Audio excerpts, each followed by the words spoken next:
네, 방금 소개받은 금융보안원의 박진석 본부장이라고 합니다. 만나서 반갑습니다. 이렇게 많은 분들 앞에서 발표해 보기는 처음인 것 같습니다. 예.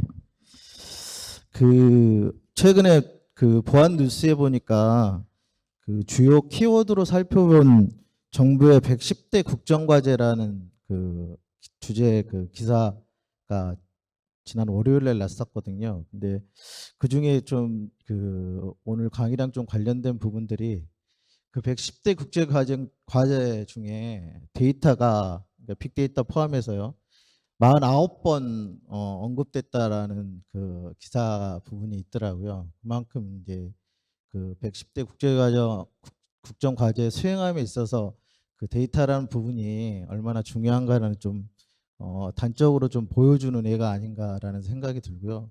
금융 쪽 역시 국정과제 34번에 미래 금융을 위한 디지털 금융 혁신의 세부 과제로서 디지털 혁신 금융 생태계 조성 지원을 위해서 디지털 환경 변화에 맞춰 금융 분야 데이터 수집 활용 인프라를 개선하고 데이터 블록체인 등 신기술을 활용한 혁신금융 서비스 출시를 지원하겠다는 내용이 국정과제로 들어가 있습니다. 따라서 최근에 금융산업은 데이터 산업이라고 할 정도로 금융산업 중심의 데이터가 자리 잡고 있고 데이터 활용과 보호를 선도해 나가고 있는 분야라고 생각이 됩니다. 그런 의미에서 오늘의 금융 분야 데이터 활용 및 보호라는 주제의 강연이 시기적절하지 않나는 생각이 들고요. 본격적으로 좀 강의를 시작해 보겠습니다. 오늘 발표할 내용은 데이터 경제 시대에 있어서의 금융 데이터의 어떤 위치라고 그럴까요? 그걸 먼저 좀 서론적으로 좀 말씀을 드리고 궁금해하실 금융 분야 데이터 활용과 보호에 대해서 말씀을 드리고 뭐 핵심적인 지금 추진되고 있는 앞으로 추진할 내용들에 대해서 좀 간략하게 말씀드리고 발표를 마치도록 하겠습니다. 첫 번째는 데이터 경제와 금융 데이터입니다. 데이터 경제라는 용어 자체는 2011년도 가트너 보고서에서 처음 등장을 했고요. 2014년도부터 EU 쪽에서 경제 성장과 일자리 창출 동력으로서 데이터 경제 개념을 도입하면서 본격적으로 조명을 받기 시작했습니다. 그래서 데이터 경제의 개념은 데이터 활용이 다른 산업 발전에 촉매 역할을 하고 새로운 제품과 서비스를 창출하는 경제 이렇게 보시면 될 것 같습니다. 주요 특징은 뭐 아까 저도 마지막 토크쇼 때도 좀 들었지만 수요와 공급이 불분명합니다. 그러니까 수요자가 공급자가 될 수 있고 생산자가 또 수요자가 될 수 있는 그런 특징을 가지고 있고요. 그 다음에는 이제 데이터 자체의 어떤 가치를 가질 수 있다는 겁니다. 그래서 근데 그 데이터가 그 자체로서의 어떤 가치가 존재하기보다는 만들어지는 특징을 가지고 있고 그다음에 다른 적절한 데이터와 통합되고 분석됨으로써 가치가 증가하는 그런 특성을 가지고 있습니다. 그런 의미에서 이제 데이터 결합이라든지 이런 부분들이 되게 중요하겠죠. 그리고 이제 비삼각성, 노동이나 뭐 물리적 자본과 틀리게 다수가 사용하더라도 양이나 가치가 변하지 않고 많이 사용할수록 가치가 증가하는 특징을 가지고 있고요. 비경쟁성이라는 거는 이제 여러 명이 동시에 사용하더라도 언제든지 사용 가능한 그런 특징을 가지고 있습니다. 그렇다면 금융 분야에 있어서 금융 데이터는 데이터 경제 시대에 어떤 의미를 가지는지 한번 보겠습니다. 데이터 경제 시대의 금융 데이터는 새로운 가치를 창출하는 원유라고 볼 수 있습니다. 통상적으로 원유를 정제를 해서 유통을 해서 에너지로 활용하는데 데이터 역시 원천 데이터를 가명이나 익명화 결합을 통해서 정제 가공을 하고 데이터 고래소 등을 통해서 유통 거래를 함으로써 데이터 가면의 혁신 서비스를 제공하고 가치를 창출하는 그런 역할을 수행을 하고 있습니다. 금융 분야 역시 이런 데이터와 관련해 가지고 선도적으로 지금 업무들을 추진을 하고 있는데요. 2018년도에 금융 분야 데이터 활용 및 정보보호 종합 방안이 수립이 됐고요. 그거에 따라서 그거의 어떤 그 내용들을 구체화해서 담고 있는 신용정보법이 2020년도에 개정이 돼서 금융 분야의 데이터 기반 혁신과 안전한 활용을 추진할 수 있는 어떤 제도적인 토대들이 마련이 됐고, 그거에 따라서 지금 현재 업무들이 추진이 되고 있습니다. 신용정보법 개정에 따른 주요 내용은 뭐 크게 8가지 정도가 있는데, 오늘 그 강의하고 관련해서는 그 위에 있는 부분들, 금융 분야 빅데이터 분석위원회 법적 근거가 명확하게 됐고요. 그래서 가명이나 임명정보 개념이 도입이 됐고, 데이터 결합의 근거가 명확해졌습니다. 그리고 마이데이터 쪽과 관련해서는 이제 새로운 개인정보 자유 결정권이 도입이 됐고, 그게 산업화로 해서 본인 신용정보 관리업이 도입이 됐습니다. 그리고 데이터의 안전한 활용을 위해서 어떤 안전장치, 보호장치로서 개인 신용정보 활용관리 실태에 대한 상시평가가 도입이 됐습니다. 그럼 본격적으로 금융 분야 데이터 활용에 대해서 말씀을 드리겠습니다. 오늘 발표는 주로 마이데이터, 그다음에 데이터 전문기관, 데이터 거래소에 대한 부분을 중심으로 말씀을 드리겠습니다. 금융 분야 마이데이터의 도입 배경을 살펴보면 2018년도에 EU GDPR에서 개인정보 이동권이 보장이 됐습니다. 이걸 통해서 그 개인정보의 관리, 통제, 활용의 패러다임이 기업에서 개인 정보 주체로 변화가 됐고요. 국내에서는 그 신용정보법이 개정이 되면서 그 마이데이터 산업이 도입이 됐고, 법적인 용어는 그 신용정보법상 용어 정의에 따르면 본인 신용정보 관리업으로 되어 있습니다. 용어 정의에서 보시면 개인인 신용정보 주체의 신용관리를 지원하기 위하여 신용정보 제공 이용자 또는 공공기관이 보유한 개인 신용정보를 수집하고, 수집된 정보의 전부 또는 일부를 신용정보 주체가 조회 열람할 수 있게 하는 방식으로 통합하여 그 신용정보 주체에 제공하는 행위를 영업으로 하는 것이라고 정의가 되어 있고요. 금융위 허가를 받아서 사업을 하도록 되어 있습니다. 앞에서도 이제 이 마이데이터 사업의 어떤 제도적인 가장 중요한 부분이 개인 신용정보 전송 요구권이라는 게 신용정보법에 도입이 됐기 때문에 가능한 거였습니다. 그래서 개인 신용정보 전송 요구권이라는 게 뭔지를 한번 살펴보면, 신용정보 제공 이용자, 본인 신용정보 관리 회사, 공공기관에게 본인에 관한 개인 신용정보를 신용정보 주체 본인 신용정보 관리 회사, 신용정보 제공 이용자나 개인 신용평가 회사 등으로 전송하도록 요구할 수 있는 권리를 이야기를 하고 있습니다. 그 금융 분야의 마이데이터의 추진 경과를 살펴보면 2018년도 7월에 그 마이데이터 산업 도입 방안이 발표가 됐습니다. 그리고 2019년도 5월에 기존의 스크래핑 방식을 API 방식으로 변환해서 안전하게 정보를 전송할 수 있도록 하기 위한 데이터 표준 API 워킹그룹이 구성이 돼서 운영이 됐고요. 2020년 2월에 신용정보법이 개정이 돼서 전송 요구권이 법제화됐습니다. 그리고 2021년 2월에 그 마이데이터의 기술과 서비스 가이드라인이 마련이 돼서 구체적으로 그 사업을 시작할 수 있는 토대들이 마련이 됐고요.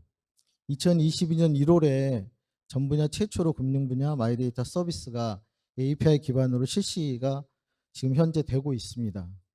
그래서 현재 그 마이데이터 가입자는 한 3천만 명이 넘고요. 누적 그 정보 전송 건수가 한 그 360억 건이 넘습니다. 일평균 2억 건 이상 정보가 전송되고 있습니다. 그리고 현재 56개 그 사업자가 허가를 받았고, 그다음에 48개 서비스가 지금 제공이 되고 있습니다.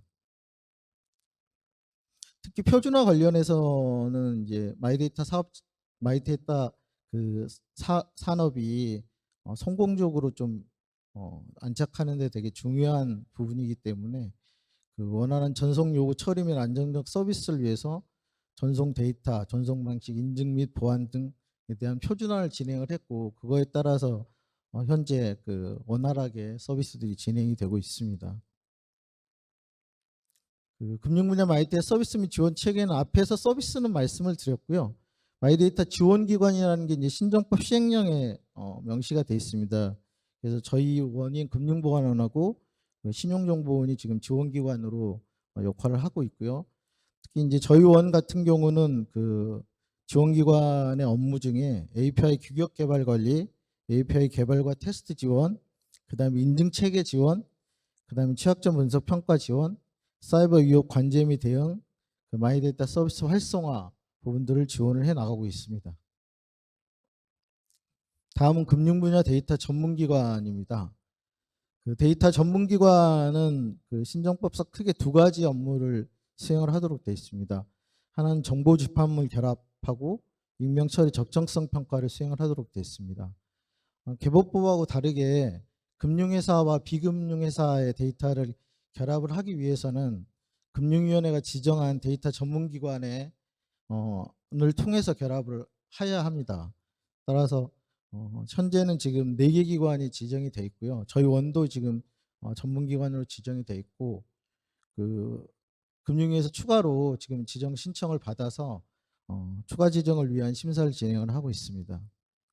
그리고 익명처리 적정성 평가는 익명 정보는 그 개인 정보가 아닌 걸로 추정이 되기 때문에 이거에 대한 활용도를 높이기 위해서 익명 처리에 대한 그 신용정보 회사들이 개인정보를 직접 익명 처리할 경우에 이게 개인정보가 아닌 걸로 추정이 되니까 나중에 문제가 생기지 않도록 익명 처리 적정성 평가에 대한 그 평가위원회를 구성해서 데이터 전문기관에서 적정성 평가를 수행을 하도록 그렇게 신정법상 업무를 위탁받아 수행을 하고 있습니다. 정보 집합물 결합은 제가 앞에서 말씀을 드렸기 때문에 좀 생략을 하고요. 국내 데이터 결합 현황을 보면 그 개인정보보호위원회에서 제공한 그 자료를 보면 2021년 11월 현재 그 결합 신청은 그 145건인데 이 중에 111건이 결합을 완료했습니다. 밑에 박스표에 보시면은 특히 그 금융 쪽이 101건이 완료가 됐고요. 그 현재 보면은 금융과 금융뿐만 아니라 금융과 일반도 49건이 결합이 진행이 되고 있었습니다. 2021년 기준이겠죠. 저희 원의 데이터 결합 현황을 보면 국내 앞에 보신 것처럼 111건이었고 금융이 101건이었는데 저희 원이 56건을 지금 결합을 했었습니다. 21건에. 그래서 국내 결합의 한 과반수 이상을 저희 원에서 결합을 수행을 하고 있습니다. 결합 참여 기관은 금융 분야입니다. 결합 참여 기관은 CB, 그러니까 신용평가를 하는 회사들이죠. 핀테크, 은행, 카드 순으로 많고요. 아직까지는 그 결합 데이터의 사용 목적이 새로운 신용평가 모델 개발이 거의 한 79%, 그러니까 80% 정도를 차지를 하고 있습니다. 그리고 결합에 참여하는 기관 수는 한 40% 이상이 세계 기관 결합이 다수를 차지하고 있는데 저희 원 같은 경우는 최대 11개 기관까지 결합을 수행을 한 사례가 있습니다. 그리고 결합 데이터 이용 기관도 역시 뭐 그 결합 활용 목적에 따라서 CB은행, 제2금융권 카드사 순으로 현재는 이용을 많이 하고 있습니다. 유명처리 적정성 평가도 앞에서 말씀을 드렸기 때문에 지나가고 현황을 보시면 2022년도 1분기까지 59건을 현재 수행을 하고 있고요. 평가 의뢰기관은 70% 이상의 카드사입니다. 그리고 적정성 평가 유형은 주기적 평가가 다수를 차지하고 있습니다. 그래서 이 둘을 좀 합해보면 카드사의 익명 정보에 대한 주기적 적정성 평가가 현재까지는 다수를 차지하고 있다. 이렇게 보시면 될 것 같습니다. 다음은 금융데이터 거래소입니다. 이것도 저희 원이 운영을 하고 있는데요. 데이터 수요자와 공급자가 편리하고 안전하게 데이터를 거래할 수 있도록 데이터 유통 시장을 조성하여 필요한 서비스를 원스톱으로 제공하는 종합 데이터 유통 플랫폼입니다. 현재 참여 기업은 총 107개 기업이 참여를 하고 있고요. 보시다시피 금융회사뿐만 아니라 비금융회사들도 거의 반 정도는 비금융회사들이 참여를 하고 있습니다. 그래서 금융회사가 53개, 비금융회사가 54개. 비금융회사 유형도 보시면은 핀테크, 뭐 통신, 유통, 컨설팅 거의 대부분의 분야에서 저희 거래소에 참여를 하고 있습니다. 거래소의 상품 등록 및 거래 현황을 보면 현재 한 1211개의 상품이 등록이 되어 있고요. 이 상품은 현재 지금 유료와 무료 두 가지 상품을 다 포함한 상품이라고 보시면 됩니다. 그리고 거래는 누적 기능은 한 8,853건이 진행이 됐습니다. 데이터 등록은 카드와 은행이 높은 비중을 차지하고 있고요. 그다음에 유료 거래도 거의 대부분이 카드사의 데이터들은 거의 대부분 유료 거래로 이루어지고 있습니다. 그리고 거래 현황은 보면은 카드, 은행이 높은 비중을 차지하고 있는데 현재 핀테크하고 증권도 거래가 확대되고 있는 중입니다. 주요 인기 데이터 상품은 탑5인데요. 유료 데이터는 분기별 코로나 소비 동향, 지역별 카드 이용 정보, 온라인 배달 가맹점 정보, 지역 가맹점 주소지 기준, 월별 매출 내역, 무료 데이터는 저기 자료를 참고하시면 될 것 같고요. 결론적으로 보면은 온 오프라인 소비 동향과 지역별 상품 분석, 코로나19에 따른 영향 분석 등 카드사 데이터 상품이 인기를 얻고 있다고 보시면 될 것 같습니다. 다음은 이런 그 활용 활성화를 위해서 안전하게 활용할 수 있도록 금융 쪽에서 어떻게 데이터를 보호하고 있는지에 대해서 좀 말씀을 드리겠습니다. 주로 마이데이터 쪽하고 정보보호 상시평가에 대해서 말씀을 드리겠습니다.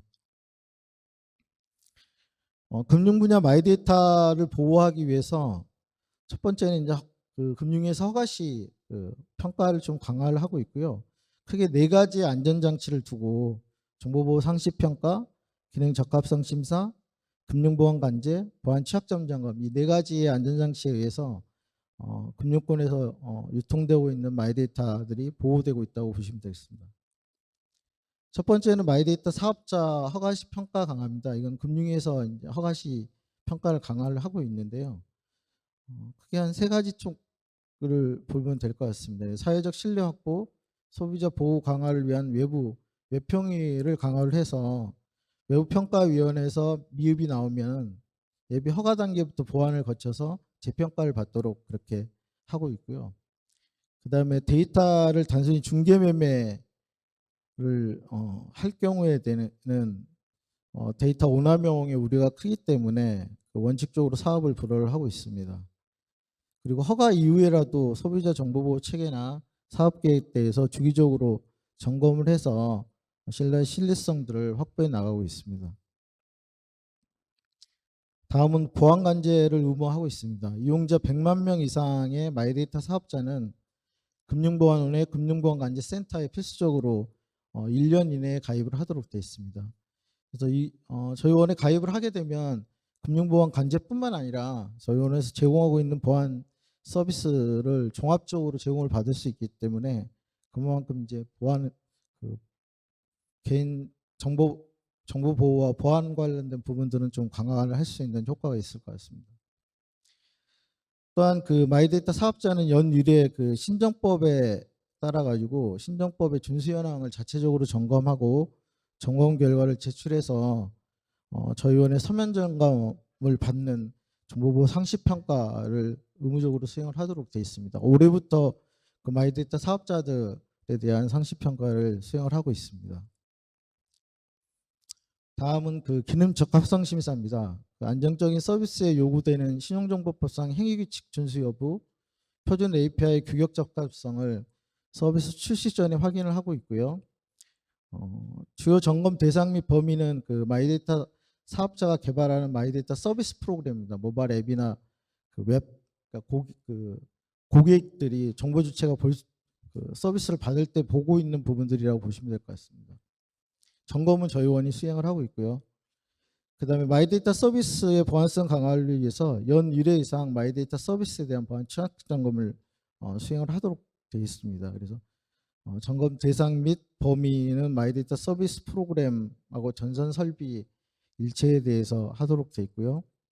그 다음에 그 점검 기관은 전자금융거래법하고 동일하게 금융위가 지정한 점검 전문기관이나 마이데이터 사업자 자체 점검을 하도록 되어 있습니다. 그리고 이런 취약점 점검 결과를 저희 원에 제출을 하도록 되어 있고요. 저희가 점검 결과를 확인한 후에 서비스가 실시될 수 있도록 그렇게 추진을 하고 있습니다. 다음 금융 분야 정보보호 상시평가입니다. 수행 체계를 먼저 보시면 정보보호 상시평가는 금융권의 전반적인 신용정보 활용관리 실태에 대한 상시평가 제도를 도입하여 데이터 활용 활성화 등의 따른 부작용을 방지하기 위함입니다. 그래서 신용정보법을 개정을 하여서 정보보호 상시평가 제도를 시행을 하고 있고요. 수행 체계는 금융위원회가 개인 신용정보 보호 정책 수립 시행을 총괄을 하고 있고 상시평가제 역시 총괄을 하고 있습니다. 그리고 이제 상시평가 대상 기관들은 그 본인 기관들의 개인 신용정보 활용관리 실태에 대한 자체평가를 실시를 하고 결과를 제출하도록 되어 있고요. 그 제출된 결과를 저희 원에서 서면 점검을 수행을 하고 결과를 관리하고 또 기타 운영 관련된 사항들을 지원을 하고 있습니다. 그리고 감독원은 그걸 활용을 해서 개인 신용정보 실태 감독 검사를 수행을 하고 있고요. 저희 원 안에는 상시평가위원회를 둬서 평가 기준 및 기타 상시평가 운영 관련 사항들을 심의 지원을 하고 있습니다.